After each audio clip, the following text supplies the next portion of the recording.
Tohtoročná beánia Katolíckej univerzity prekonala všetky očakávania. Známi umelci pritiahli do koniarne asi 1000 mladých ľudí. Privítanie nových študentov na akademickej pôde je tradíciou každej vysokej školy. Výnimkou nie je ani Katolícka univerzita, ktorá pre svojich prvákov pripravila beániu už po 6. krát.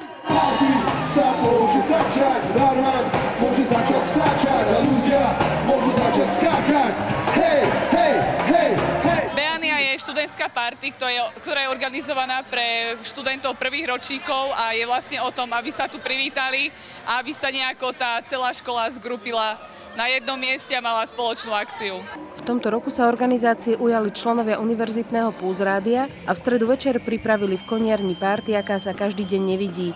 Mohli za to zvučné mená 2 slovenských interpretov. Do Ružomberka prišlo bratislavské hip-hopové zoskupenie AMO a špičkový slovenský producent a DJ Milan Lieskovský.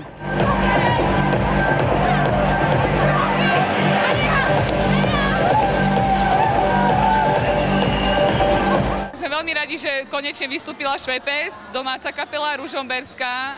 Sme radi, že AMO prišli v rámci ich turné, čo bol veľmi veľký úspech, že vôbec sa nám sem podarilo dotiahnuť. A takisto DJ Milan Lieskovský, ktorý je svetová kapacita. Je to veľmi dobré, že tu zahrá a že bude vystupovať aj tu v Ružomberku. Program doplnilo aj vystúpenie študentského divadla poézie Anima, keď už Milan Lieskovský nevládal, za mixom ho vystriedali DJ Michal Adamík a DJ Eraser. Kvalitný program poňali organizátori multižánrovo a keďže každý si mohol vybrať to svoje, 1000 študentov a mladých, ktorí na beániu zavítali, nebolo iba z domácej univerzity. My sme veľmi radi, že sú to aj študenti z iných škôl, je tu aj veľmi veľa neštudentov, alebo respektíve aj doktorantov, aj ľudí z Ružomberka.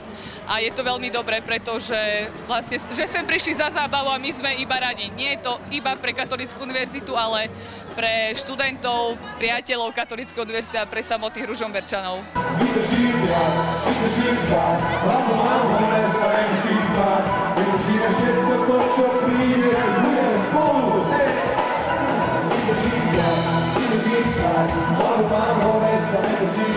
Beániu 2011 spoločne s Pulzrádiom pripravila agentúra DM Promotion a celé podujatie finančne podporili Katolícka univerzita a Univerzitné pastoračné centrum v Ružomberku.